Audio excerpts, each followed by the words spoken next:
Good evening. I'm a driving teacher. We're going to talk about a route that I take students on.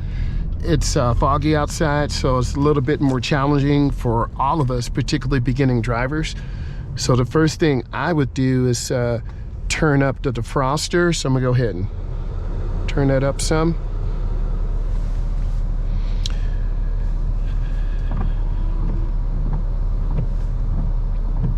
The route I'm on will be through some rural areas. There'll be some surprises along the way. I hope you enjoy this, and if you do in the end, subscribe and give it a like. So always look left and right, and you want to go into the nearest lane. We know if we turn on the high beams, you really can't see because the high beams reflect the fog particles.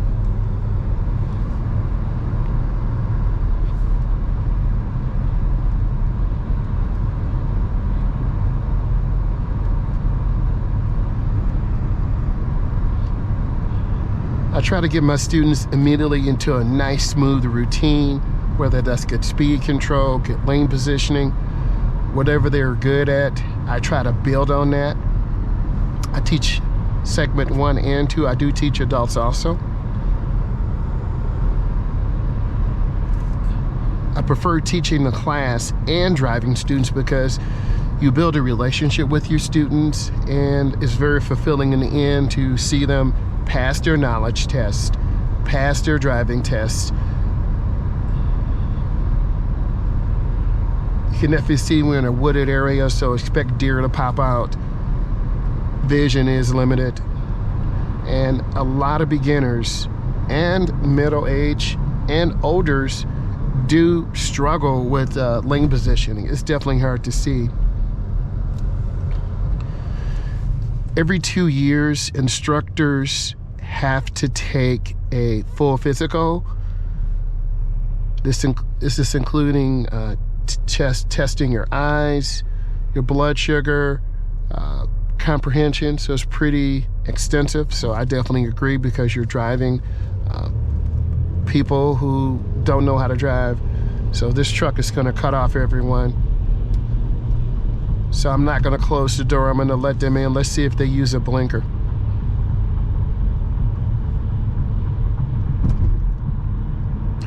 That's one of the most common things that you don't see, is a blinker.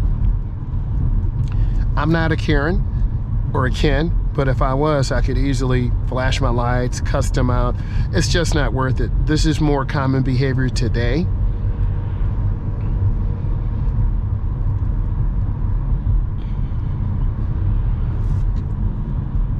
Really short with the blinker for a big truck, not good. You can roll that thing over, so I give him a fail, or her.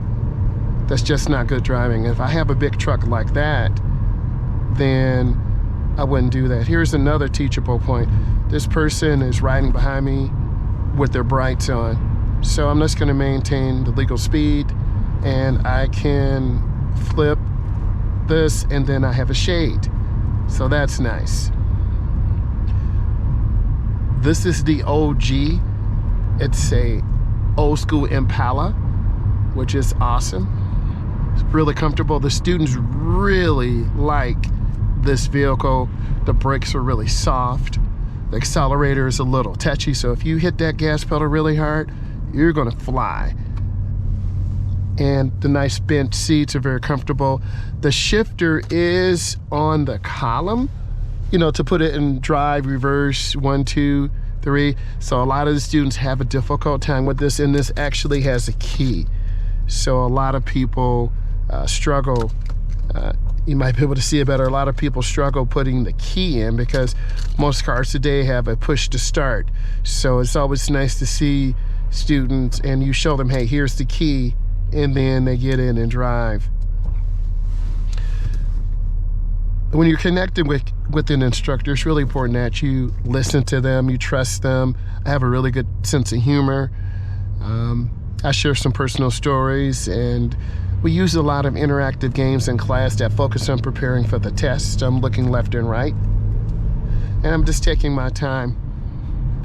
When it's dark, foggy, rainy like this, people they don't have common sense. Either they drive very fast and reckless, or they're driving very slow. It's not in the middle. So I try to teach my students to keep space, take their time. I call it have good speed, have good space, and a smile. So white car up there's tailgating. I never want to tailgate another driver, and I try to model that. The #1 reason why people speed is because they're late.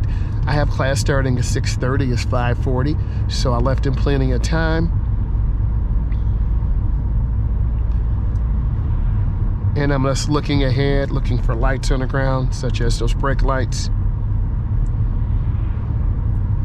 And I do have above 20/20 vision, but I often wonder, and one day when I get older, my vision will go, or hearing will go, just like everyone else's.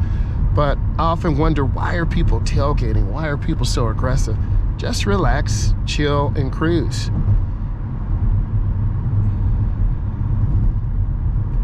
I'm reading brake lights, so now I'm gonna squeeze, and you can see me squeezing more.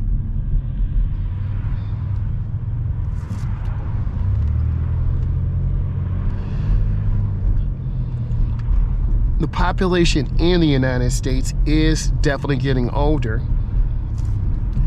and that's an opportunity as well as a challenge.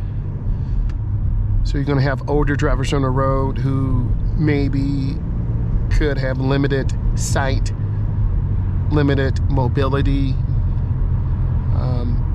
maybe stuck in their ways. Hey, you know, I'm 85. I'm going to drive, 20 and a 50. Or I'm 65. I'm gonna drive 85 in a 70-mile-per-hour zone. So I try to teach my students to be humble, listen, look at the type of car that the person has, look at the type of person, male, female, young, old. Is it a, example, Hellcat? Is it a Mustang? Is it a mom van? Is it a dad truck? So that will help you kind of adjust your speed and position.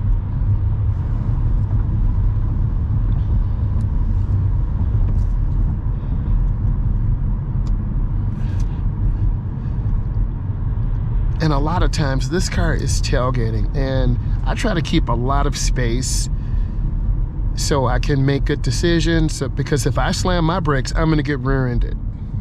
So we're coming up to our first surprise.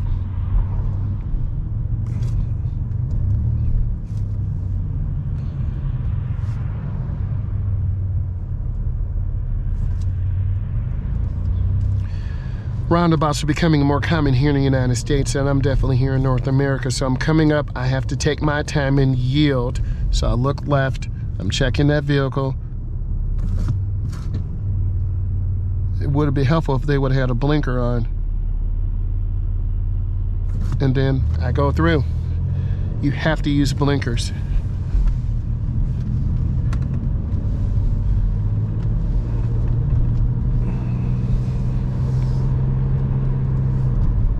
Other dangers out here, they're deer.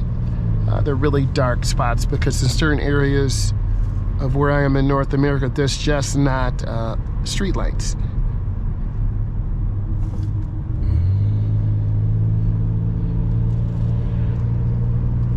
I try to teach my students, look for consistencies in speed, consistencies in using the blinker, consistencies in lane positioning. That will help you make a good decision. Just adjusted my driver's side mirror a little bit better.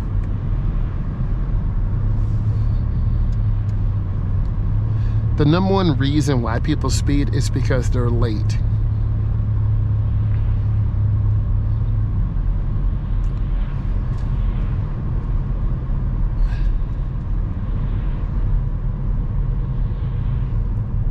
Both of these lanes go straight through. I like to be in the inside lane. If I'm in the inside lane, I can go straight or go left. So I have to come up and yield. And then when it's clear, or gap, then I proceed. So we're going straight through. We do not need a blinker. If I was going to the right, I use a blinker. If I was going to the left, I use a blinker. So I'm gonna go up and yield.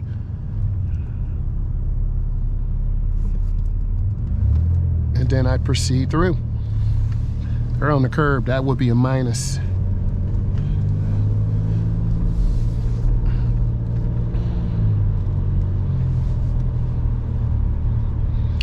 You want to keep your windshield as clear as possible. What I find, one of the biggest, most challenging things is driving at night. For that first night drive for students, they're very overwhelmed all over the road. I almost had a student crash here and hit this curb.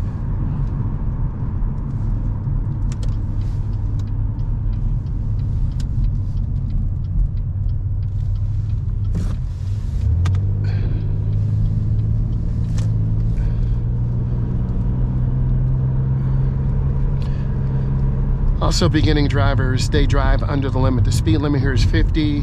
They end up driving 40, 35, 30.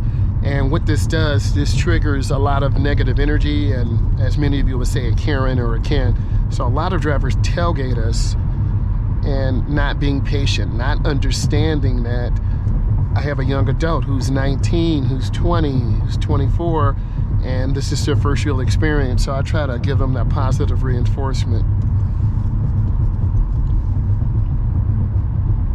You can tell by the sound of the car, it's a really nice, smooth drive. I'm not going super fast, nor am I going slow. Being consistent.